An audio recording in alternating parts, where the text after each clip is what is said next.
समस्त को नमस्कार। ख्रीष्टर प्रिय भाई एवं भनी माने थंबनेल देखिकी आपण जानि सारी थिबे आमी आज कौन देखिया पय जाउछु। तबे प्रिय बंधुगण वीडियो को आगो को बढ़ेबा पूर्व मो आपण मानक निमंते आपण मानक गोटे विषय मु कहया पय चाहे। आपण एई स्क्रीनशॉट टिके देखंतु। आउ ये होचंती गंगाधर नायक भाई जे कि आमर सेवा कार्य निमंते सुपर थैंक्स रे 40 टंका प्रदान करिसंती। जदि गंगाधर भाई जदि आपण हमर वीडियो को देखुतांती तेबे आपण को अशेष अशेष धन्यवाद। जेहेतु आपण आमर सेवा कार्य निमंते से जहाँ भी हो 40 टंका दान करियसंती से निमंते आपण को धन्यवाद। तबे प्रिय बंधुगण आपण जदि चाहती तेबे आमर सेवा कार्य को एमिति भाव आपण आग को बढ़ेबारे साहाय्य करि परिबे। तबे ख्रीष्टर प्रिय भाई भनी माने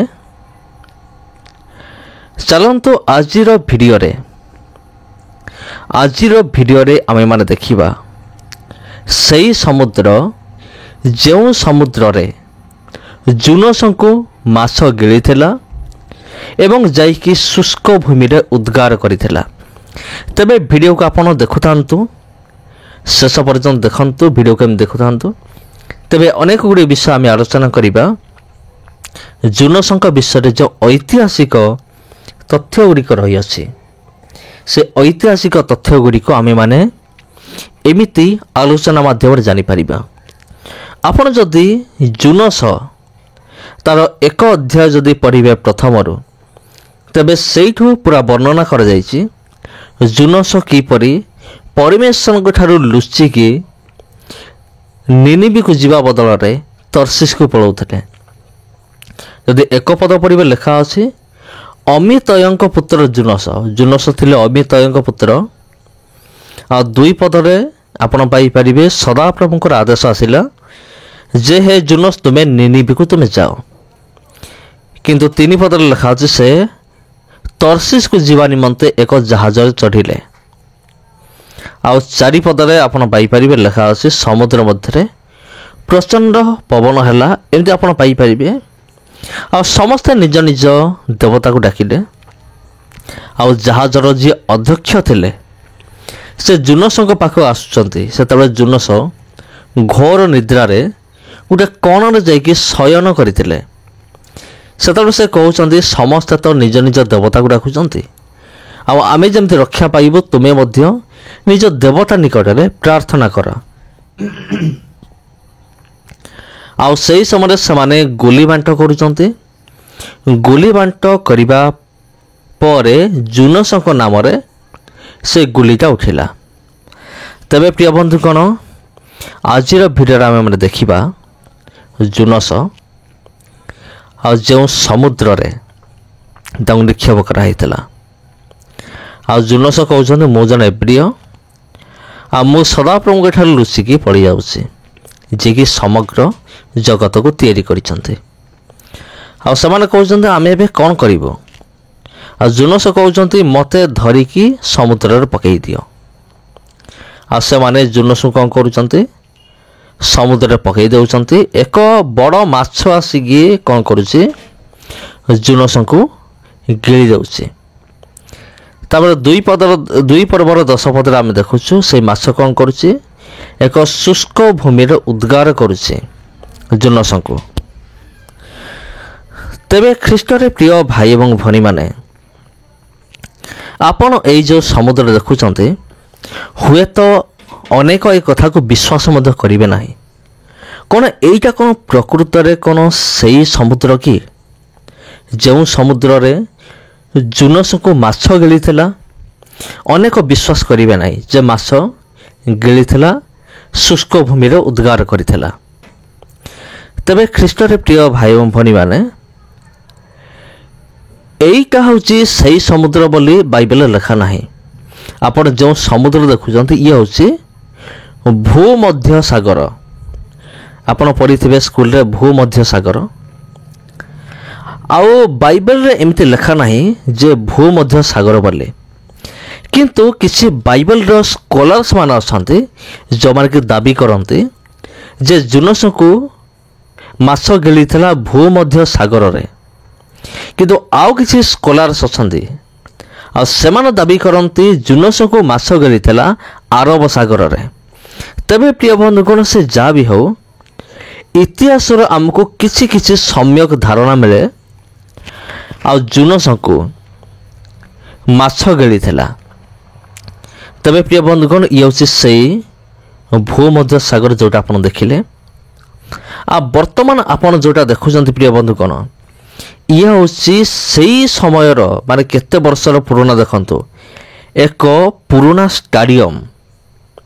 ଏବଂ ଏଇ ଷ୍ଟାଡ଼ିୟମ୍ ପାଖରେ ଅଛି କ'ଣ, ଏଇ ସମୁଦ୍ରଟି ଅଛି, ଭୂମଧ୍ୟ ସାଗର ଅଛି। ଇଏ ହେଉଛି ଗୋଟେ ପୁରୁଣା ଷ୍ଟାଡ଼ିୟମ୍, ମାନେ କେତେ ଲମ୍ବା ଟିକେ ଦେଖନ୍ତୁ। ଆଉ ଏଇ ଜାଗାରେ କ'ଣ କରାଯାଉଥିଲା, ବିଭିନ୍ନ ରାଜା ମହାରାଜାମାନଙ୍କ ଦ୍ୱାରା ବିଭିନ୍ନ କ୍ରୀଡ଼ା ସବୁ ଆୟୋଜନ କରାଯାଉଥିଲା। ଏତ ବାଇବେଲରେ ନାହିଁ କ୍ରୀଡ଼ା ଆୟୋଜନ କରାଯାଉଥିଲା। କିନ୍ତୁ ଯଦି ଆପଣ ବାଇବେଲ ଇତିହାସ ପଢ଼ିବେ, ବାଇବେଲ ଇତିହାସରେ ଏମିତି କିଛି ବିଷୟ ଅଛି ଯେଉଁଟାକି ଆମକୁ ଆଶ୍ଚର୍ଯ୍ୟ କରିଦିଏ। ତେବେ ଖ୍ରୀଷ୍ଟରେ ପ୍ରିୟ ଭାଇ ଏବଂ ଭଉଣୀମାନେ, ପୁରୁଣା ଷ୍ଟାଡ଼ିୟମ୍ ଏଇଟା ଦେଖନ୍ତୁ। ଆଉ ଏଇଟା ହେଉଛି କାଇସରିଆ। ହଁ ପ୍ରିୟ ବନ୍ଧୁଗଣ, କାଇସରିଆ ବୋଲି ଗୋଟେ ଜାଗା ଅଛି। ଆଉ ସେଇ ଆଖପାଖର ଏଇଟା ହେଉଛି ସମୁଦ୍ର, ଭୂମଧ୍ୟ ସାଗର। ଆଉ ଯେମିତି ମୁଁ ଆପଣଙ୍କୁ କହିଲି, କିଛି ବାଇବେଲ ସ୍କଲାର୍ସ ମାନେ ସେମାନେ ଦାବି କରନ୍ତି ଆଉ ଏଇ ସମୁଦ୍ରରେ ମାଛ ଗିଳିଥିଲା କାହାକୁ, ଜୁନୋସକୁ ଗିଳିଥିଲା। ଦେଖନ୍ତୁ ପ୍ରିୟ ବନ୍ଧୁଗଣ, କେତେ ସୁନ୍ଦର ଦେଖାଯାଉଛି। ଆପଣ କେମିତି ଲାଗୁଛି କମେଣ୍ଟ କରନ୍ତୁ। ଆଉ এই ସମୁଦ୍ର ତ ଆପଣ ଦେଖିଲେ, ଷ୍ଟାଡ଼ିୟମ୍ ବି ଆପଣ ଦେଖିଲେ। এটা ପୁରୁଣା ହେଲେ ମଧ୍ୟ ଆଉ ତାହା ହେଉଛି ସତ୍ୟତା ଭରି ରହିଛି। ଏଇଠି ଗୋଟେ ଘର ଥିଲା ପୂର୍ବରୁ। ରାଜା ମହାରାଜା ମାନେ ଏମିତି ସୌଖିନ ଘର ସବୁ ବନାଉଥିଲେ। ଆଉ ଏମିତି ଅନୁମାନ କରାଯାଏ ଯେ ଏଇଟା ହେଉଛି ଏକ ରାଜାଙ୍କର ଘର ଥିଲା ବୋଲି। କିନ୍ତୁ ରାଜା କିଏ ଥିଲା ସେଇଟା ଜଣା ନାହିଁ। କିନ୍ତୁ ଏଠି ରାଜା ମହାରାଜାମାନଙ୍କର ବାସସ୍ଥାନ ଥିଲା କାଇସରିଆ। କାଇସରିଆ କାହିଁକି? କାଇସର ବୋଲି ଜଣେ ରାଜା ଥିଲେ, ତାଙ୍କର ନାମ ଅନୁସାରେ ଏଇଟା ହେଇଛି କାଇସରିଆ। ତେବେ ଖ୍ରୀଷ୍ଟରେ ପ୍ରିୟ ଭାଇ ଭଉଣୀମାନେ, ତେବେ ଚାଲନ୍ତୁ ଏହି ସମୁଦ୍ରର ଆଖପାଖ ଆଉ କିଛି ବିଷୟ ଆମେ ବୁଲିକି ଆମେ ଦେଖିବା। ଏଠି ମଧ୍ୟ ଏକ ସପିଂ ମଲ୍ ଗୋଟେ ରହିଅଛି। ଆପଣ ଜର୍ଦ୍ଦନ ନଦୀ ପାଖରେ ପାଇବେ ସପିଂ ମଲ୍ ପାଇବେ। ତା ସହିତ ଏଠି ମଧ୍ୟ ଆପଣ ଗୋଟେ ସପିଂ ମଲ୍ ଗୋଟେ ଆପଣ ପାଇବେ। ଏଠି ବିଭିନ୍ନ ପ୍ରକାର ଜିନିଷ ଏଠି ମିଳେ। ଆଉ ବିଭିନ୍ନ ପ୍ରକାର, ଯେମିତି ଆପଣ କହିପାରିବେ, ବିଭିନ୍ନ କପ୍ ହେଉ, ଯୀଶୁଙ୍କର ଲକେଟ୍ ହେଉ, କିମ୍ବା ବହି ହେଉ, କିମ୍ବା ଯେକୌଣସି ବିଷୟ ହେଉ ନା କାହିଁକି ଏଇଠି ଆପଣ ପାଇବାକୁ ପାରିବେ। ଆଉ ଏଇଟା ହେଉଛି ସେଇ ମଲ୍, ସପିଂ ମଲ୍। ଆଉ ଏଠି ବିଭିନ୍ନ ପ୍ରକାର ଖାଦ୍ୟ ପଦାର୍ଥ ଆପଣ ପାଇପାରିବେ ଏ ଭିତରେ। ତେବେ ପ୍ରିୟ ବନ୍ଧୁଗଣ, କାଇସରିଆ ତା ସହିତ ଭୂମଧ୍ୟ ସାଗର, ଯେଉଁ ଜାଗାରେ ଜୁନୋସକୁ ମାଛ ଗିଳିଥିଲା, ସେ ଜାଗା ଦେଖିକି ଆପଣ କ'ଣ ଅନୁଭବ କରୁଛନ୍ତି କମେଣ୍ଟ କରିକି ନିଶ୍ଚିତ ଭାବରେ ଜଣାନ୍ତୁ ପ୍ରିୟ ବନ୍ଧୁଗଣ। ଆଉ ଯଦି ଏ ଭିଡ଼ିଓ ଆପଣଙ୍କୁ ପସନ୍ଦ ଆସିଥାଏ, ଭିଡ଼ିଓକୁ ସେୟାର କରନ୍ତୁ, ଯେପରି ଅନ୍ୟମାନେ ମଧ୍ୟ ଏହି ଐତିହାସିକ ସ୍ଥାନକୁ ଦେଖିବାକୁ ପାରିବେ। ଆଉ ଭିଡ଼ିଓ ଯଦି ଆପଣ ସେୟାର କରୁଛନ୍ତି, ତେବେ ଅନ୍ୟମାନଙ୍କର ବିଶ୍ୱାସ ମଧ୍ୟ ଆହୁରି ମଜବୁତ ହେବ। କାରଣ ଆପଣ ଜାଣନ୍ତି ବାଇବେଲ ହେଉଛି ଏକ ସତ୍ୟ ପୁସ୍ତକ ଅଟେ। ତେବେ ସମସ୍ତଙ୍କୁ ନମସ୍କାର ପ୍ରିୟ ବନ୍ଧୁଗଣ। ଭିଡ଼ିଓକୁ ସେୟାର କରନ୍ତୁ, ଚ୍ୟାନେଲକୁ ସବସ୍କ୍ରାଇବ୍ କରନ୍ତୁ। ନମସ୍କାର।